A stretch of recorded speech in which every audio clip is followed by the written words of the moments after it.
Again, thank you for joining me this morning. What we're going to be looking at is looking after your digital well-being. So, what I thought it'd be useful, um, just as a starting point, is if we actually thought as a group, what do we mean by digital well-being? So I thought we could use the chat just now so that you could share what do you think when you think of the term digital well-being? What is that that's coming up? What do you think we mean by that? Oh, flicking forward on my slide. So if you want to use the chat and put things in there, just to share your reflections on that, maybe why you've attended today. So limiting information overload we've got, or safety, yes, online. That might be what we're thinking about in terms of when we're using online technologies, what that can mean for people. I can see lots of people typing in there. And what I think is in terms of, yes, having a secure digital network, being able to keep you a lot here in terms of that safety and security, that data protection, thinking about how we use digital well-being and how it enhances our well-being, or maybe how it can be harmful. We'll be touching on some of that throughout the presentation today. Um, Overload by information. I can completely understand that, and how we may feel that in this digital world, how there's so much information out there, and how we feel that we might need to um, take that on board for our research, take that on board for our work, take that on board for our studies, take that on board for our social life as well. The overuse of technologies we've got here, the limiting interruptions. So lots of things that are coming through here today, and that's very much what I'm thinking about as well when I think about digital well-being. It's like, how can we protect ourselves when we're online? How can we make the best use of these technologies? How can we manage that pressure of being online and get a good balance of on and offline? So hopefully today we can explore I'll share some of my approaches to improving digital well-being, and hopefully we can share some of those together as well as we explore that. So let's have a little bit more of a think about well-being. And can I just check, is my screen still sharing? Yep, it seems to be doing so.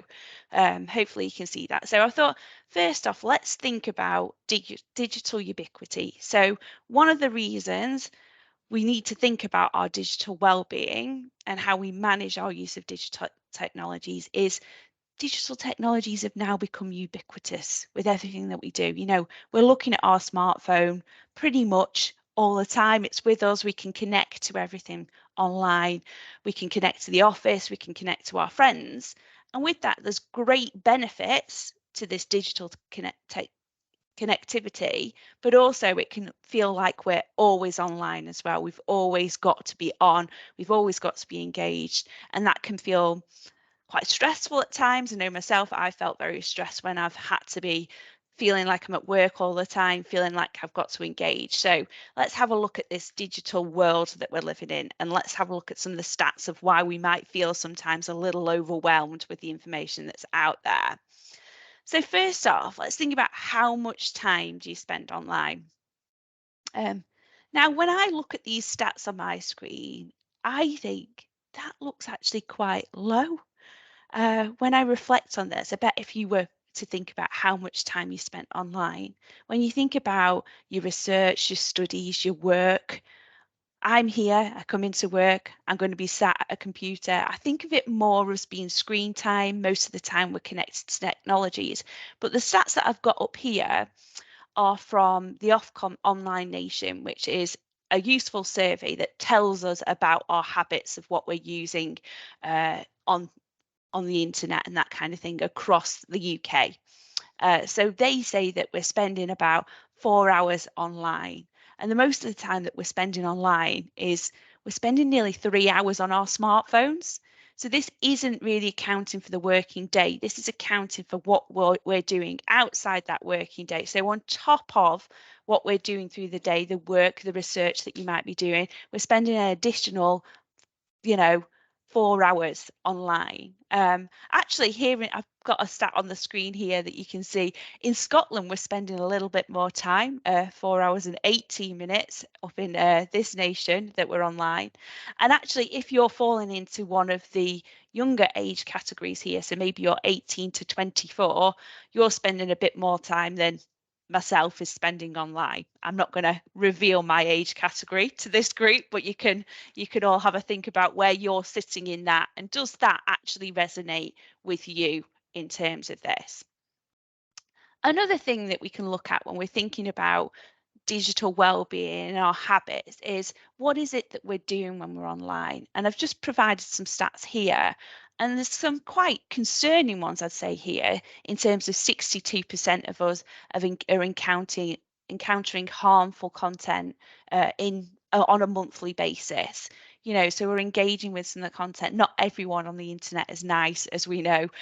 We can try and curate our communities, but we're not always going to be having the best of time when we're online and engaging in that way. We can feel that we've talked about, people had shared about keeping themselves safe online. So some of this might be encountering scams, and we've got 27% of people who are doing that. Actually, in terms of female versus male population online, we can feel that, maybe our views and opinions haven't got that voice. We can't amplify and we can't share in the same way. So it's useful to have a look at this. Maybe some of this resonates with you, maybe it doesn't, maybe you don't feel like that, maybe you haven't encountered things, and hopefully you've got some strategies for managing some of this. But it's useful to have that kind of reflection and see that we're not alone in our interactions online. So maybe when it's going good, there's other people who are enjoying that time, but also maybe when we're struggling with some of our online interactions, we're not alone. And that's, as a community, maybe we can improve that online environment by reflecting on how we are using these technologies. In another Ofcom survey, then, there's one which is about media attitudes. I like reading these kind of things. I'm very interested on our uses of digital technologies and what that means for us as individuals, but also what it means for society. And in the recent media attitudes survey, which was just come out in 2023, it's very recently hot off the press, this. They actually asked about mental health and well-being and what that meant to people when they were using online technology. So it was very divided, as we can see from this infographic that I've got on the screen, of whether using online apps made people feel better, that helped their well-being, or whether they felt it had a negative impact on their well-being. So this was about using online communication platforms. So it's quite divided there in terms of positive and negative. Maybe more people agreeing that online apps can help with their well-being and their sense of self. And then the other time, though, people reflecting that just about half of people were saying that they spent too much time online, and that is that younger age category that I've put on there, that 16 to 24, who were maybe online a little bit more. But across the different age groups, you've got a tendency for people maybe reflecting and feeling they felt that they spent too much online. So maybe that's worthwhile for us to have a bit of a reflect. Do you feel that your use of technology is about right? Do you feel that you want to use more technology? Do you feel like you want to switch off a bit more? Because it's all about understanding your habits and what works for you. I might like to spend lots of time online, and that might really help my well-being. But if you feel that it's not doing, that's probably when you need to reflect and think about, oh, do I need to change my approach here? Are there different things that I can do? Another trend that we've seen as well is a whole raft of things that maybe say that they help with your well-being in terms of this. So when I first started working and looking into digital well-being, it was back in 2018. And there wasn't as much data and research on it at the time. But since then, we have had a lot more introduction of applications to help us switch off, to record our well-being, maybe track different things. So we are seeing that growth in this. And from the Ofcom survey, when they're asking that, they will see, and we've got a whole wealth of activities that people are using technologies now to help with their well-being, whether it's being to relax, improve their mood, maybe you have an app on your phone that helps you sleep, that plays some music, or a meditation app. There's quite a lot of things out there, but we all need to be quite cautious in terms of what we're signing up to with these, what they're recording, what they're doing with the data, because obviously a lot are free, but it is worth having a look what is out there, what is helping you, what you might use. And there's quite a lot more information in the Ofcom survey if you want to have a look at that in the media attitudes one. So with digital well-being, a lot of it is about understanding our habits. If we think about, a lot of people will have reflected here in terms of the Ofcom survey, the stats that I've just given you there.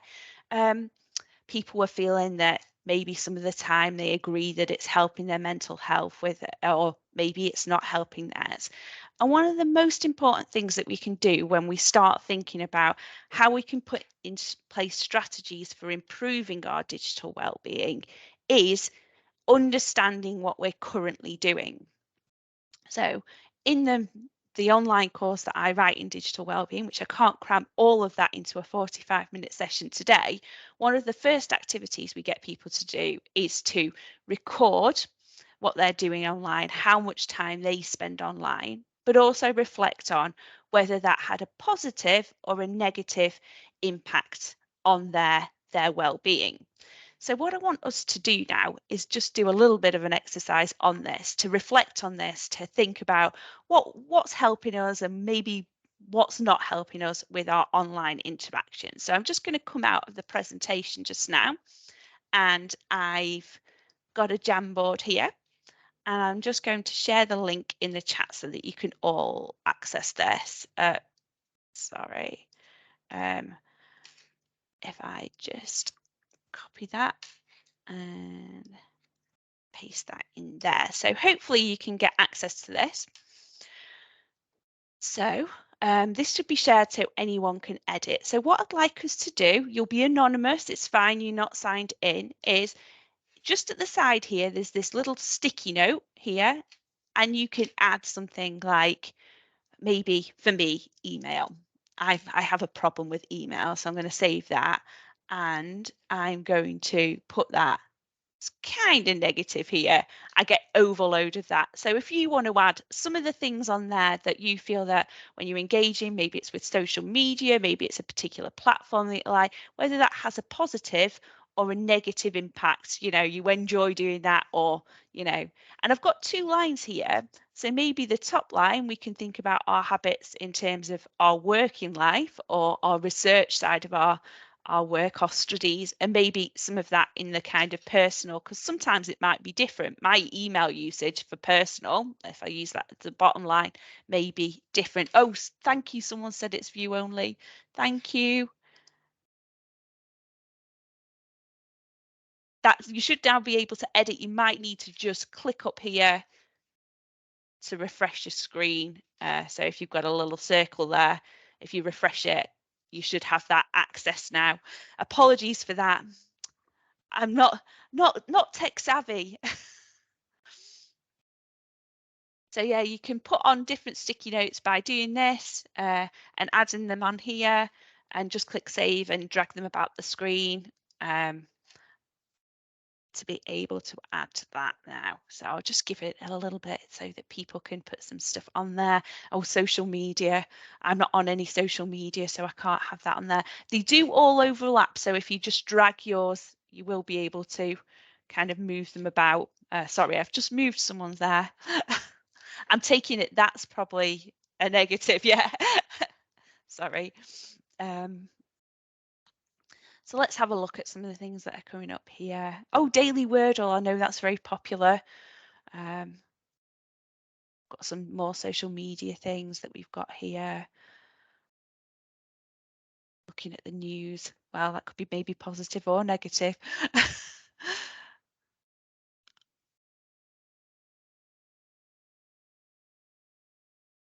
Oh, we've got things like echo chamber, yeah.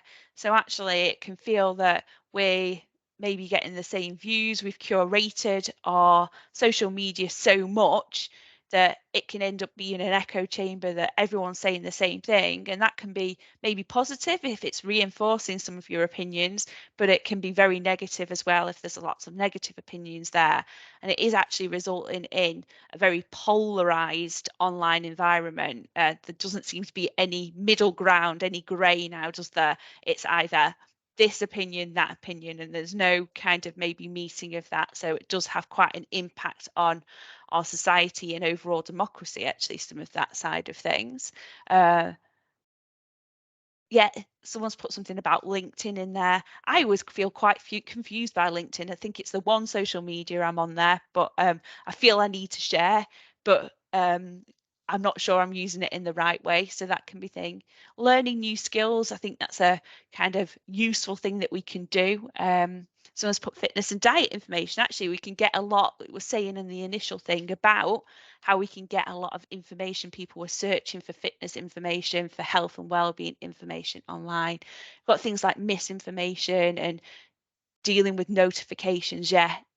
So lots on there. So do keep putting things on there and having a reflect.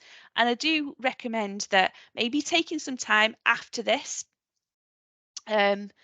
session as well to take a bit more time on this exercise and reflect on your daily week, what you're doing, those interactions, and how that's making you feel in terms of your well-being. Do you have a positive response to it? Do you have a negative response to it? Because that's the first point that we need to do before we can make any positive changes. We have to understand what our current habits are. So me just go back to my slideshow and just present from here. So we've made our first step to improving our digital well-being by understanding what that is. But what do we mean by digital well-being? I know at the beginning I asked you to share your thoughts on what we meant by digital well-being. So there was a lot about safety, there was a lot about kind of information overload and some of those impacts that technologies have. I thought it'd be useful to share some reflections from my exploration into this topic of what we mean by digital well-being. So what do we mean first by well-being? I don't think you can really separate the two out. When we're thinking about digital well-being, we're thinking about that broader sense of well-being. And by well-being, that refers to our sense of self, our ability to live our lives as closely as possible to the way we want.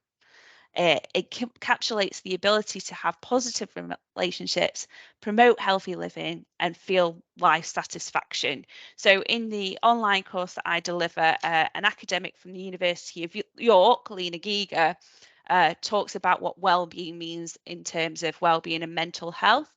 And this is the definition that she provides for us within that.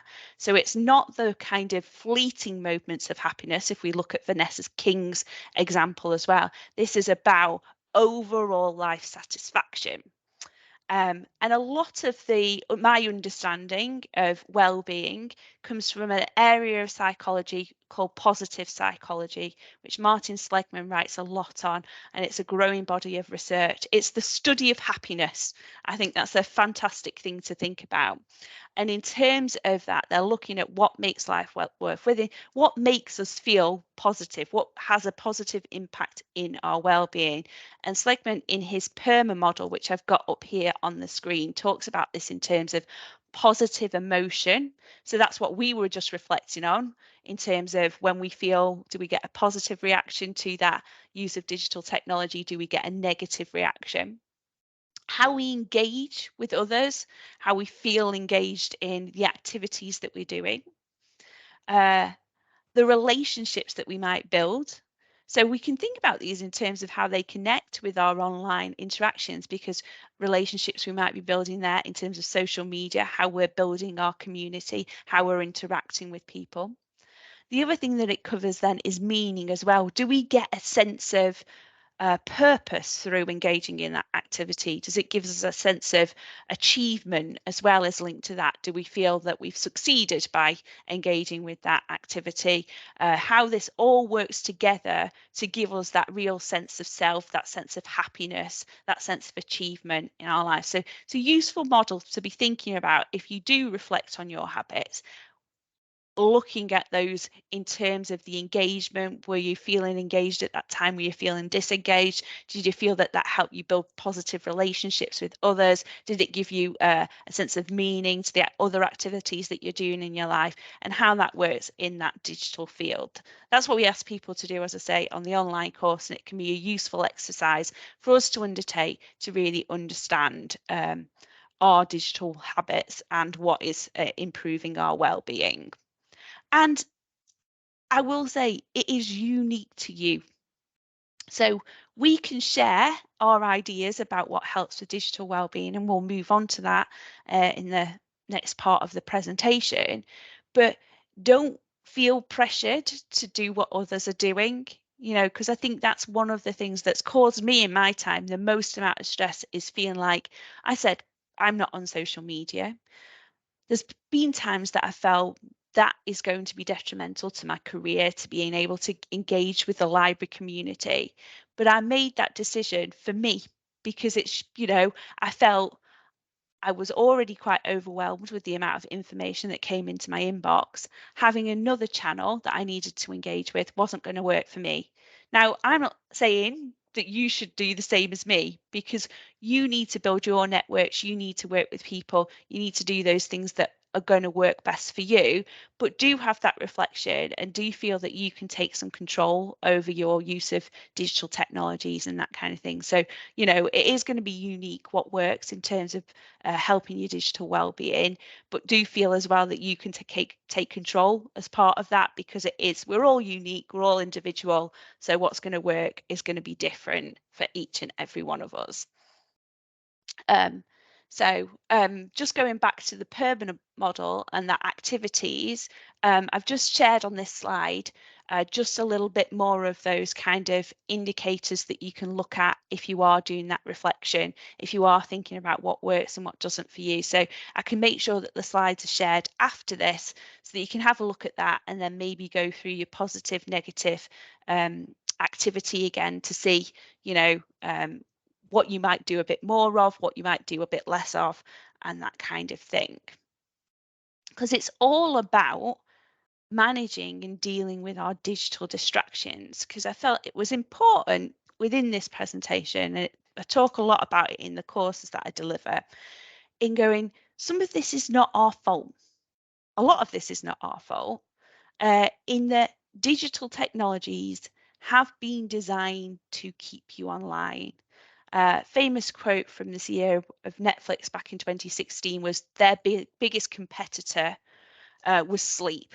I think now probably their biggest competitor is probably Disney Plus, but we're in a different landscape. But they are designing these technologies with that infinite scroll, with those likes, with the notifications to keep you on the platform, because their funding model for a lot of the free social media platforms, as we know, is advertising.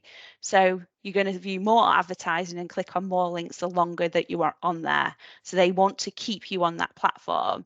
So actually, we need to find ways that we can mitigate and manage those kind of distractions that we might have in there that we're trying to contend with. So I think we always need to be quite kind to ourselves when we're thinking about anything with positive psychology or well-being, that if we are feeling that we're spending too much time online, it's not just us, it's how it's been designed, it's how we're all trying to deal with those challenges of digital technologies being ubiquitous with what we do.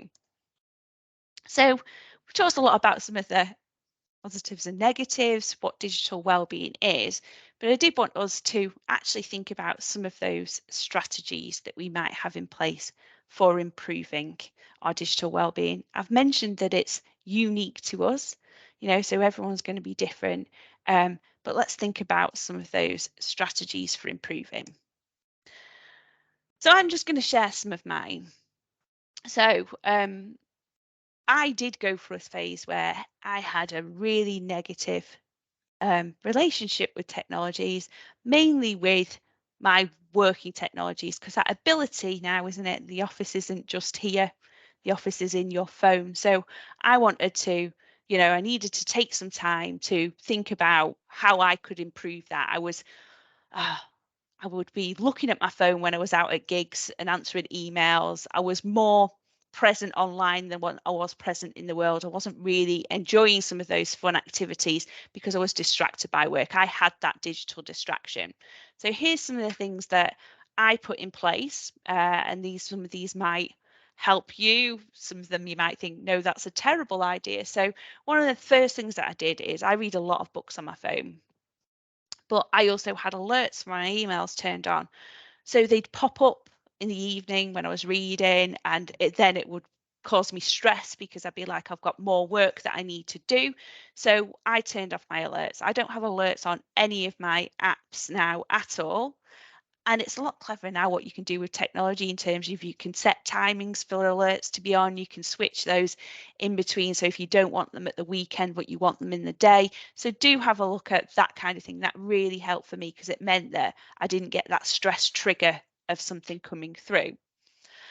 Another thing that I did is I used technology to actually help me with my well-being in terms of making a quick note. So I was finding, things had come to me. Oh, I didn't do that action at work. Oh, I need to remember to do this. Oh, that's a good idea. So what have on my phone is I have an app. I have Google Keep, which is just a post-it note thing. So I can take a quick note and I take it really quickly. I can talk to it as well. So it voice records and turns to text. So then that's out of my mind. So I'm using technology there in a way to help me with my well-being. I think that's a positive use of it. I've said email, and I'm not necessarily a massive fan of email. So if we could all just send a little less email in the working day, I think we'd all feel a little bit like our well-being was improved. I have a no phones rule. I found that really helpful just to get away from that. So also for my husband, who sits like this with his phone all the time, is completely addicted to technology, of just not having any phones when we sit down to have our evening meal. I don't have my phone even if I'm on that sitting to eat on my own. That's my break from that, just time to relax and not have it. There's a lot of research in terms of maybe not using a phone in the evening because that can help with sleep and that kind of thing. So that might be something that you think to yourself, is that something that you can put in place? And I also have a 15-minute rule, which comes from some of the Action Happiness stuff, which I've got a tag on there. They provide loads of useful things that can help in terms of positive psychology and improving your well-being.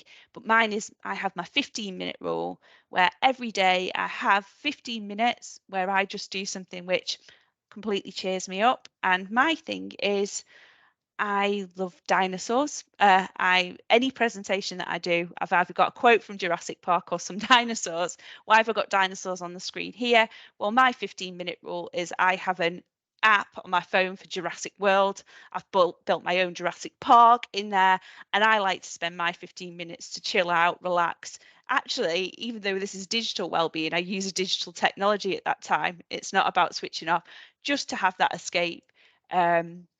And sort of have that little bit of fun every day. And there is some research on this. I had, in terms of gaming well, and how that can actually help you with this in terms of well-being. I'm not advocating that everyone uh, downloads Jurassic Park, although it is ace, I will say, on their phone, but actually finding something that gives you that space, that sense of, a room of one's own, that 15 minutes, that half an hour, whatever that is, that helps you relax, maybe helps you switch off, that then just helps you recharge your batteries and maybe improves your overall well-being. So that might be a meditation, it might be going out for a walk, it might be, you know, reading reading a novel, whatever that is. There's that real sense of having that solitude, that time that's just for you, that enables you to do something that's not the pressures of work, that's not your research, that enables you to then go back revived and maybe get over that writer's block that you might have and that kind of thing.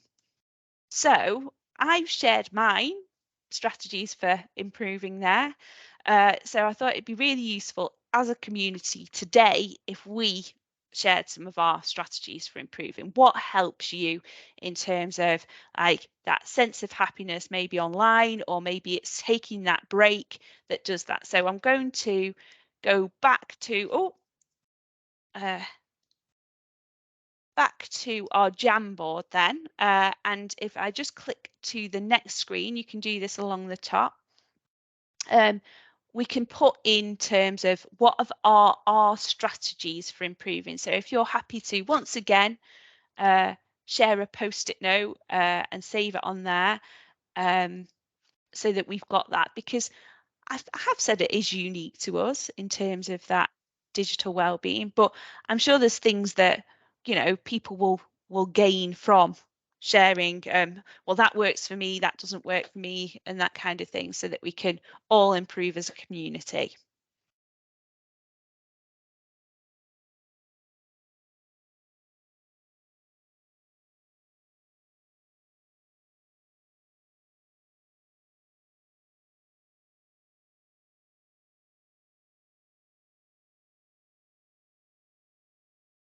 Say if you can get to the bit, it's from there. Oh, I'm seeing lots of things appear now. Once again, if you just drag them, they'll be they all appear in the same place, which I find is a design of this. So that focusing on one thing, that is a really key thing, isn't it? We do use lots of multiple platforms, so it can feel like we're never switching off. Actually, crocheting, knitting, some of my previous colleagues from York, they were actually doing digital unplugged and we're actually doing some knitting as part of that. Connecting with nature, yet going out for a walk, doing that. Logging off completely once in a while. Actually, yeah, how often do we close all the windows on our computer and that kind of thing? Switching iPad off in the early evening. Yeah, there's a lot about the light on phones that can have an impact. Oh, sorry, I just shared this link again. I've just seen that in chat. So um, pets, yeah, that links with the kind of nature thing, doesn't it? Having a schedule in the morning for responding to emails, that can be really key. You can put things in your internet, in your signature, like I only respond to emails in the morning, or I don't respond to emails out of hours, things like that. Or if you do need to respond to emails out of hours, maybe put in a polite note saying, I respond to email out of hours, but I don't expect a response out of hours, because that can help with other people's and that kind of thing. Taking some breaks, yeah, that's similar to my 15-minute rule of just being able to do. Yes, not looking at Teams during holidays, having that. I actually delete my apps when I go on holiday, just to go, because I'm too tempted to look at work. I think if I've deleted Outlook and I've deleted Teams, I'm less likely to end up getting sucked into looking at that. Um, yeah, engaging with people, family and friends, neighbours,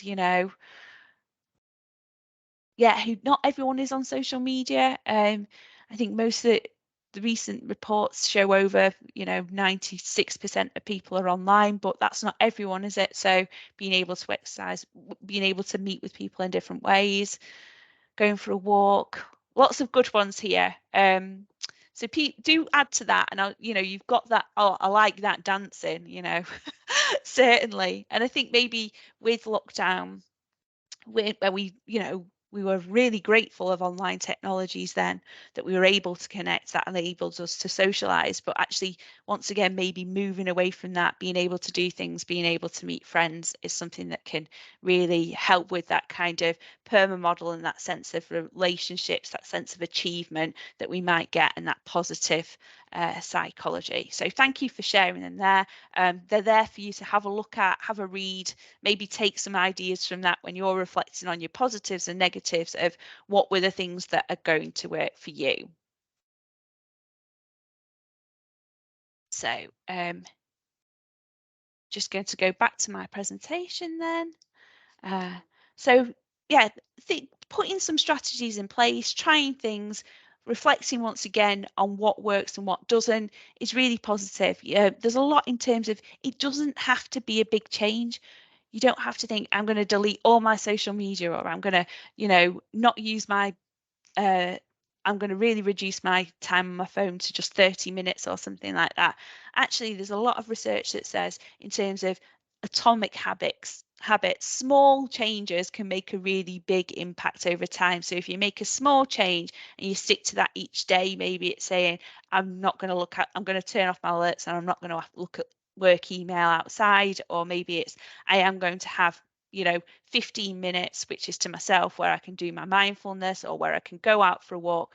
They make a really big difference, and you can build on that success of a small change that can lead to a much bigger change in terms of how you're connecting with technology and how you're feeling about this.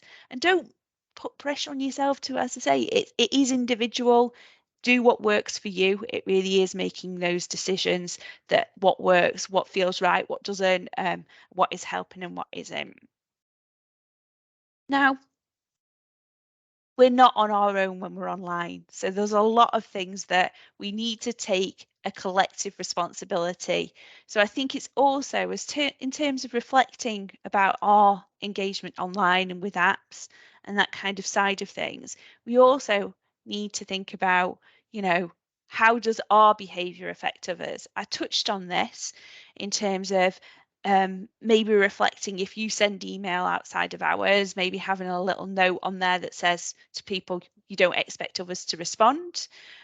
Maybe it's just thinking about, oh, I've got this meme on here that is saying on the internet someone's wrong.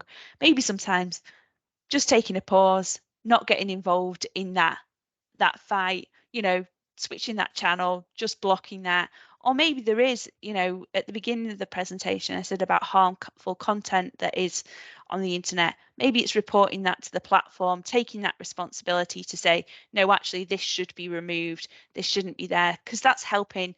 It's only collectively, really, that we can make the internet and the online world a better place again. It started off as being this kind of idea of this great democratizer, and it's ended up being something that maybe challenges democracy. So actually, if we can think positively about how we're using technologies, what we're doing to engage with others on there, maybe we can make that a bit of a better environment to be in, by just making that kind of reflection.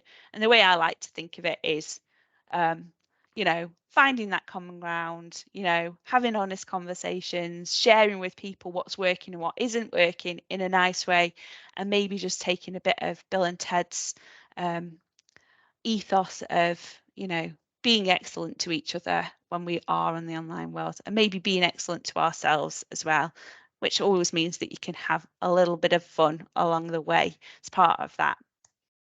So that is what I was going to cover in terms of digital wellbeing. I've put some links to some guidance from my previous institution where I've shared things about digital wellbeing. There's a video online of me talking about my experiences if you want to see me again. And there's a link there to an online course, which is a 3-week course, which is free on Future Learn, that's looking at this topic of digital wellbeing and what that might mean. So with that, that's the end of the presentation, but I think we have got, have left a few minutes for questions. I am going to, at this point then, just stop the recording